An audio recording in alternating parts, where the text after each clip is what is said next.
This will be the resurrection rounds between GG and FPX.ZQ. Whoever loses here basically will be out, but we're going to be able to see Sans, Lin, Stian, and Xinghe here finally coming out from ZQ side. However, we're still missing Fulan, so we are still one member down. For the side of GG saw him.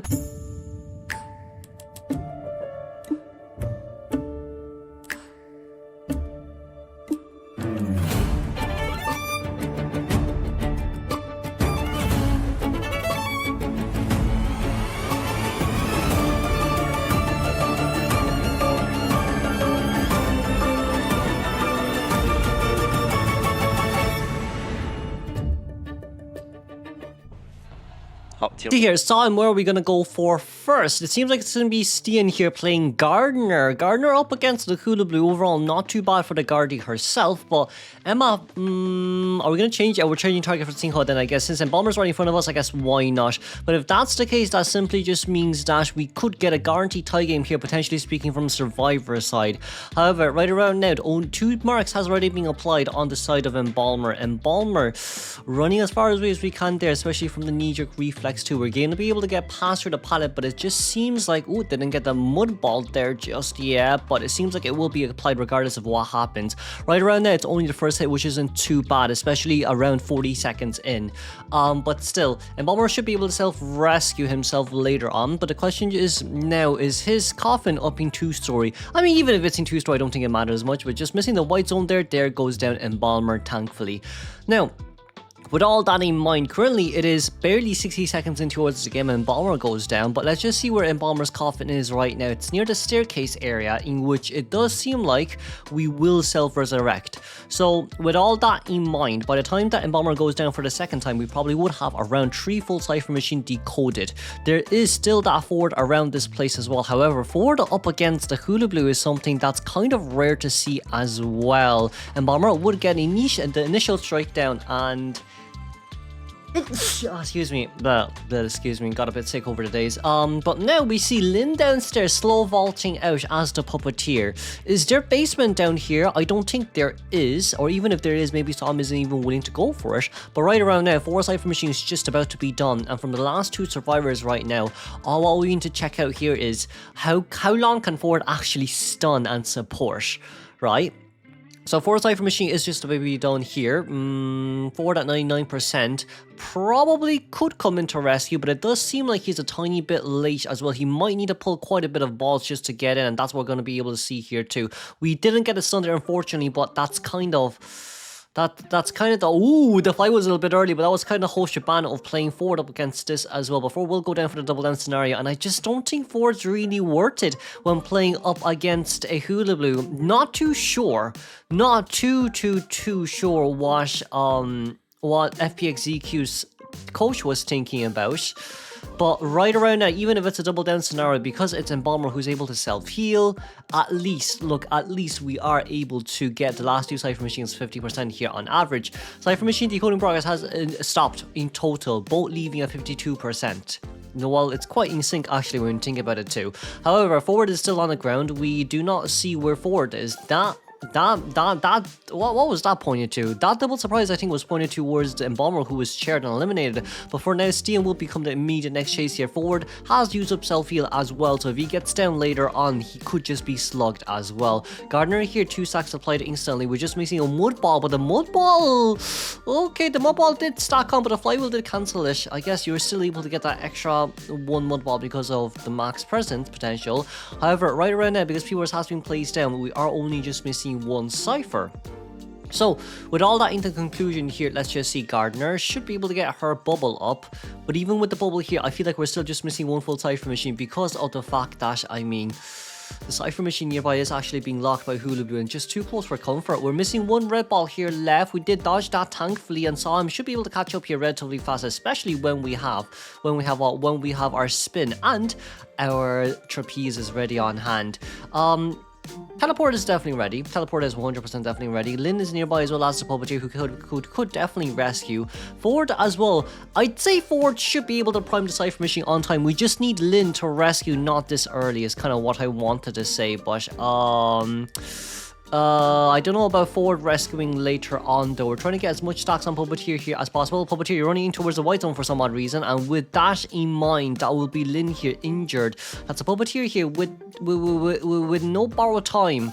But I think probably from the side I saw him, he thought that Gardner did have self-heal, not self-heal, borrowed time, so we didn't want to chase after her instead. But right around now, 2 survivors turning a half health. Gardner is going to start decoding too, alongside with the fact that forward seems like he is ongoing as well. We're not going to stop our Cypher Machine decoding progress any soon, so we might just want to try Poppy and see if we can aim for the one-man escape.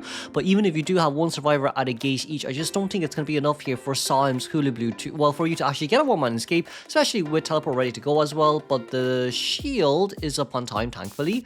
Forward, ooh, we teleported just on time here as well. We realized that the Cypher Machine was not decoding anymore. We're going to go for Forward here instead. Forward's not such a bad pick as well, especially with the fact that he did use up self-heal. And now, ooh, wait a second. Forward, that was a beautiful flywheel. I didn't even see the flywheel come true, and we're just missing a red zone here. Red zone, no application there just yet, but that's going to be Forward going down instantly. And now we know the other Cypher Machine currently has 79-80%. Gardner would go down, but then her marks are going to disappear in the next 10 seconds. Should be around the next 10 seconds because Sam did spend quite a bit of time on that forward too. Right around there, that flywheel came out as well. Okay, the marks did disappear on time too, so this will take a little bit longer for Gardner to actually go down. Right, we're just missing the mud ball, but it's still a double surprise on the side of Hulu Blue. Yeah, the downs are just too fast after all. Right around now though, it seems like we're gonna get Lin to go back decoding, but with that double surprise, where is it aimed towards? It's aimed towards the chair, so I guess forward is far enough to not get detected just yet. We do have only a ball peel left, but we will have to pop here if that's the case. We have to pop here. So forward just opens the gate, and then Embalmer opens another gate by himself. That should be the way to go here. Not Embalmer, that's Puppeteer. Not only that, Puppeteer can tank at least 2 hits, even if he failed the first little Lewis, right? So as flawed as forward manages to get out here, that's all what matters. That's really all what matters. Just, yeah, I say for Puppeteer, just keep spamming the Lewis, and that's kind of what we're aiming for here too. We're still in the red zone here continuously, but that's what Sam wants as well, and that's going to be the Lewis down as we've teleport ready in 2 seconds. Forward, the gate is at 80%. Can we get out on time? Can we get out? I think we can get out on time. Maybe not. Yeah, I think it might be really hard here.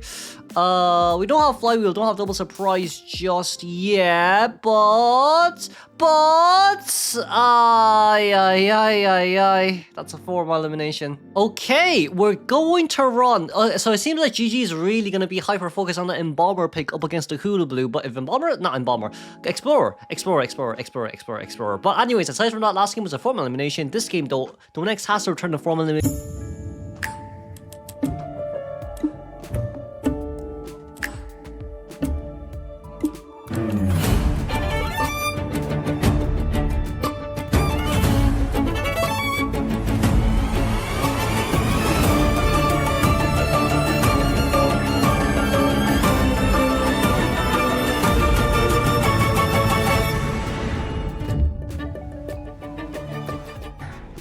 Let's see here, Dongshin, where are we going to go for first? Currently, it is PBChat on his way out. As the anti-Korean here becoming the first chase, we don't have Excitement. Excitement might be a little bit harder to play around in. Depends on how well PBChat does, because he did do well before against a Hulu Blue as well, so we cannot definitely forget about that. However, right around now, PBChat, we're going to try vault around this area here for a tiny bit longer compared to usual, but that one window might be able to buy us quite a bit of time here. It's just that we don't have knee-jerk reflex ready on our hands just yet. That's going to be one simple push back there, and that's an immediate strike from both sides. Ooh, this anti-Korean might just be in a bit of a pickle right now. We don't actually have flywheel, we brought Tide Turner instead. And for the disarmaments, we're just gonna have to see whether we're gonna jump in or trapeze in, because if we jump in, hey, Dongshin, damn, that was fast. Now this was faster than Embalmer last game, but this time they actually have to rescue. That's how bad it is right now. Right now, accumulatively speaking, 1.5 Cypher Machine in total. Explorer is nearby as well, who just popped open his Cypher Machine with that page. However, there's one survivor not decoding, and that's Taoising right now. who was running around the map for a bit, so their decoding speed is going to be really slow because of that too. So right around now, the Psychologist will be the first one to come into rescue. Not too sure what Psycho was doing earlier on as well, but she has to force herself to rescue here no matter what. And if we can't get a double hit, that will be great for the Psycho, but it seems like we did manage to get it there as well. That's going to be 2 hits onto our Psychologist. No heal will be able to be given towards the survivors for the next rescue. And right around now, we're just going to see Anti-Curl will go down here instantly. They decided not to use the flutes, just because we know that there's nowhere else to contain. And 4-man eliminations currently at a 40% rate. And that is absolutely insane from Dongxin. We also got that burst on the... What? What? Brother in crisis on a roll today. Dongxin, what is this? Psycho will be giving up her own health for the sake of Ku Tao, but she also does have stress too, so at least when she gets up, she will have full health. And this is kind of one of the rare times we actually see Psycho doing this type of play. This is such a great potential play as well, but aside from all that, let's just see here. With that drop down of the Peepers, Ku Tao can definitely come in for the next rescue alongside with Peepers too as well, but the Cypher Machine is just so slow, so then like just depends on how Anti-Current can actually rebound Kite. We're gonna have to see if we can get a 15-second disarm on this Hula Blue or not, because if we can't, it's just such a long day. We do see Psycho as well there being fully healed because of that stress mark too. And right around now, we're just gonna wait a little bit. That's gonna be Anti-Current there rescued. Ku Tao will get the double down. No, not the double down, the half health hit. No, not just yet. Very nice dodges on the side of our first officer. Wow.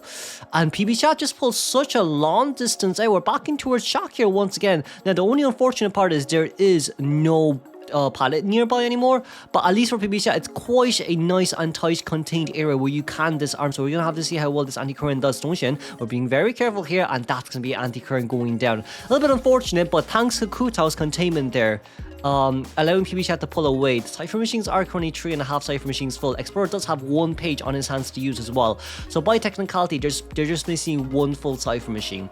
Now Teleport, they're probably worried about Teleport, and from the side of first officer, that's the one survivor that definitely can't decode. For Psycho as well, she can't decode because of the fact that she will get, you know, slugged mid to end game. But first officer getting another pocket watch is absolutely insane luck from that chest as well. It seems like Miss Nightingale's actually on the side of GG today.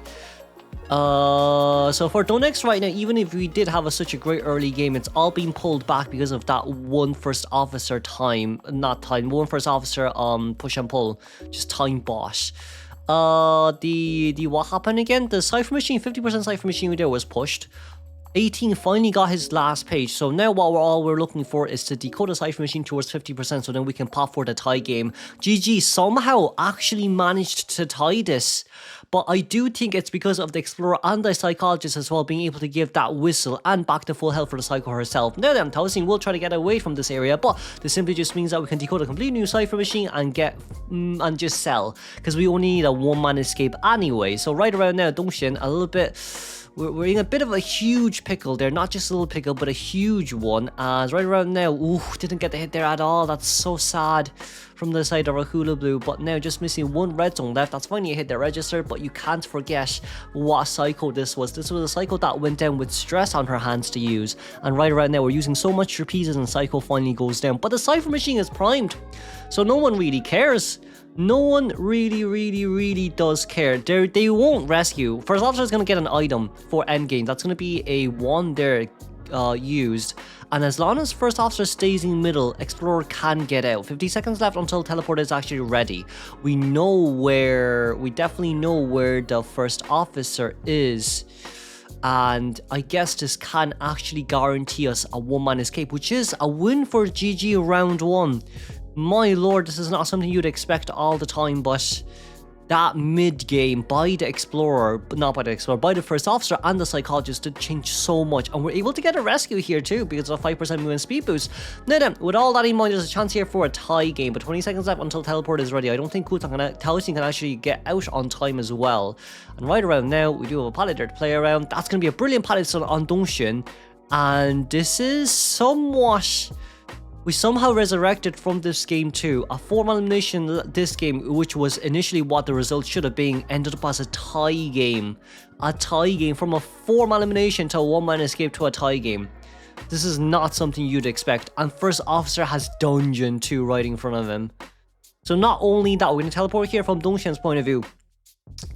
We see where Dungeon is, but I do feel like First Officer can't get out on time as well. Hold on, we don't see First Officer. Oh no, no, no, no, no.